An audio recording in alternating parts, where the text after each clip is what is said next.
সন্দীপ মায়ের জন্য ভাত আর তরকারি নিয়ে হাসপাতালের উদ্দেশ্যে রওনা হলো। ওর মায়ের প্রচণ্ড জ্বর হয়েছিল, বাড়িতে ওষুধ খেয়েও কমছিল না, তাই সন্দীপ মাকে হাসপাতালে ভর্তি করে। মায়ের জন্য দুপুরের খাবার সে বাড়ি থেকেই নিয়ে যায়। হাসপাতালে পৌঁছে দেখল মা যেন তার অপেক্ষায় বসে আছে। সন্দীপকে দেখে মায়ের আনন্দে হৃদয় ভরে উঠল আর বলল, তোর আসতে কোনো অসুবিধা হয়নি তো বাবা?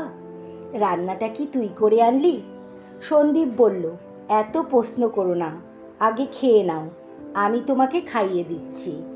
সন্দীপ মাকে খাওয়াতে খাওয়াতে দেখল ওর মায়ের পাশের বেডে একজন বৃদ্ধাকে আয়া দিদিরা খাওয়ানোর চেষ্টা করছে, কিন্তু উনি কিছুতেই খেতে চাইছেন না। একটাই কথা শুধু বলে চলেছেন, ছেলে ফিরে এলে তারপর খাবো। ব্যাপারটা সন্দীপকে ভাবিয়ে তুলল। সন্দীপ মাকে জিজ্ঞাসা করল, মা, ওনার কি হয়েছে? সন্দীপের মা বলল, উনি 2 দিন হলো হাসপাতালে ভর্তি হয়েছেন, জল ছাড়া কিছুই মুখে তুলছেন না। আয়া দিদিরা ওনাকে খাওয়ানোর চেষ্টা করছে, কিন্তু উনি একটাই কথা বলে চলেছেন, ছেলে ফিরে এলে তারপর খাবো। আমি গতকাল ওনার কাছে গিয়ে বলেছিলাম, দিদি, আপনার ছেলে কোথায়? কেন সে আসছে না? প্রথমে উনি আমাকে কিছুই বলতে চাননি, তারপর আমার হাতটা ধরে কাঁদতে কাঁদতে বললেন, সে অনেক কথা বোন।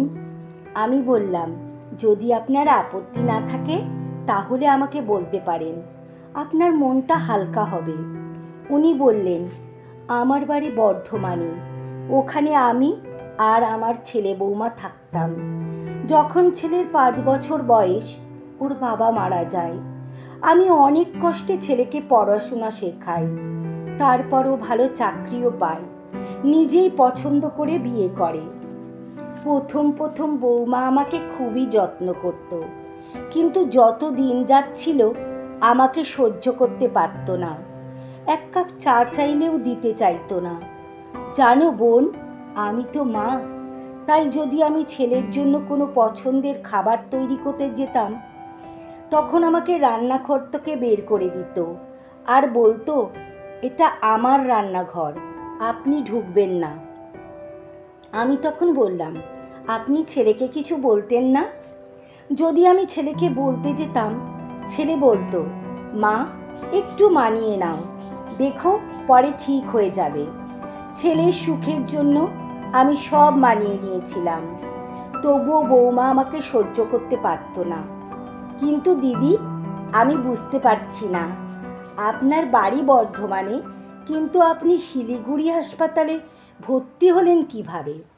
যখন আমার আর বৌমার মধ্যে রোজই ঝামেলা লেগে থাকতো, তখন ছেলে আমায় ডেকে বলল, মা, চলো আমরা কোথাও বেরিয়ে আসি, তবে তোমাদের মধ্যে ঝামেলা মিটে যাবে। ছেলের কথায় আমার ভীষণ আনন্দ হলো। ভাবলাম এবার ঠাকুর মুখ তুলে চেয়েছেন। তারপর আমরা বেড়াতে বেরোলাম। একটা হোটেলে এসে উঠলাম। জায়গাটা কোথায় আমি জানতাম না, কারণ আমি কোনোদিনই বাড়ির বাইরে তেমন বেরোইনি। আমি বললাম, আচ্ছা দিদি, আপনারা কোথায় কোথায় ঘুরলেন? আর ঘোরা, একদিন তো হোটেলেই রইলাম। পরের দিন ছেলে বলল, মা, এই হোটেলটা ভালো লাগছে না, আমরা মালপত্র নিয়ে অন্য হোটেলে রেখে আসছি, তারপর তোমাকে এসে নিয়ে যাব। জানো বোন, আমি সকাল থেকে রাত পর্যন্ত একা বসে রইলাম, কিন্তু ছেলে বৌমা এলো না। তারপর আমি কান্নাকাটি করতে লাগলাম।